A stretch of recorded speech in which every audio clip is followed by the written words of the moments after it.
One time I was a dishwasher and I was close of getting kicked out of the academy in Vitesse. So at that moment it was not going well. And when I started to look at different schools and different life things, then it went really well, and then I started to get my first contract. And that was a big moment because I started off really fast. I got my first contract, I started to play in the first team, and then I got a big transfer to Fiorentina, something I couldn't say no to at that time. And I think it was the best decision after a big injury when I was in Empoli, in Fiorentina.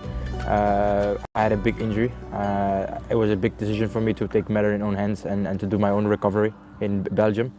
After that, I decided to take steps down in order to gain my pleasure to kick the ball again. I was really deep, so it was really hard for me to get back up.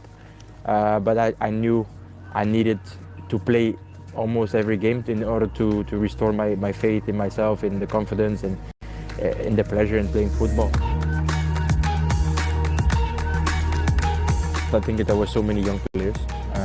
So you're one of the, let's say, million in Holland that try to be a football player, a professional. But at first, you try to have a fun. It's more about fun. But when you get in the later stages, let's say 14, 15, then it gets more serious, and you need to fight for your spot. And that, I think, it makes it really difficult, because if not you, there is a million or 2 million others in Holland who want to make it. I think Dani Alves. I looked up at him the most. Barcelona at that time with all the good players, of course, and he was a right back. I was a right back. I transformed from right winger to right back really fast. So yeah, I looked at him a lot, and when I went to Fiorentina the first time, then my first game in Serie A, like on the bench, was against him. So I met him also, and I got his T-shirt. So that was a big moment for me in my career. Of course, you want to see if you can test yourself on the higher level in the Bundesliga. That's top 5 league, and you want to try that as a football player. He has immense importance. It also shows that he stays and gets a fair deal to go to Germany from our club. You can see how much we use him, even though he is running out of his contract. Just a big thank you, and he deserves to play in a bigger league, in a bigger club. So hopefully we will meet him in Europe next season. Kevin Dix, I think he's amazing. Like the energy he has on the team, and the way he just behave on the pitch, also outside of the pitch.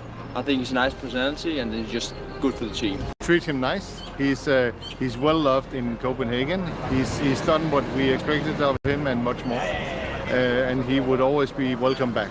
I think I came to a conclusion that Gladbach did everything they could to sign me, and that, I think, is really important for me as a player, and they give me a really warm feeling. I'm a man of family, and I have my own family, and they give my family also a really warm feeling, and that made the choice a little bit easier at the end. I read that I would be probably the first Indonesian to play in the Bundesliga, and yeah, that's nice, and I think it's brings a little bit of legacy with you, that you are the first to do it in Bundesliga. My grandma, of course, she taught me a lot of Dutch things because she was living in Holland, but they came really young to Indonesia, to Holland. But they lived in a community in Vassen, in Holland, where all the Indonesian people live together. And so when I was at my grandma's house, we had a lot of birthday parties, and it sounds wrong, but funerals, that everybody is together, and being at people's houses, having food together, Indonesian food. And when I came the first time in Indonesia, in Bali, when I was on vacation, that was more than 10 years ago, it felt like I was coming home to my grandma. And that feels like home. So that was for me special. I still have my grandpa, and I speak with him a little bit more at the moment than I did before. I try to keep him close to me in contact, to tell him everything about it. And yeah, he was really happy when I said I will play for Indonesia. That's what I take with me. And even when I get to Jakarta, it feels like it's so recognizable for me. It's like, this is my roots, you know.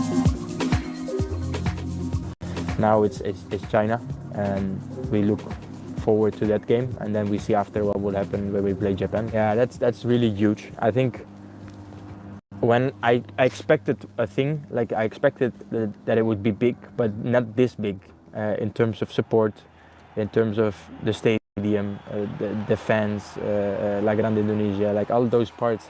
It's much bigger than I thought it would be. It surprised me in a good way, you know. I was not expecting anything bad, but I wasn't expecting like the support is better than some football clubs where I played, you know. If you saw the last match or the match even before when I played against Japan, the banners, the flags, the national anthem when you sing it, is every time I get goosebumps. It's really nice. You don't know how big it is. You should really go there and see. You can't. I can say it in words, but words cannot describe it. Like the support is crazy. Like even the smallest things, like things you don't expect. I get presents, like a whole suitcase of presents I take home from Jakarta. And not even for me, they take it for my family. Like I get, let's say, 40 gifts for my daughter, and it's many things. It can be keychains, can be, she got a perfume from, my wife gets everything. It's batik, you know, like it's really nice. Yeah, World Cup. I think it would be the biggest thing to go to the World Cup with Indonesia. One of, I think maybe would be the best experience in my career, or maybe second best, I don't know.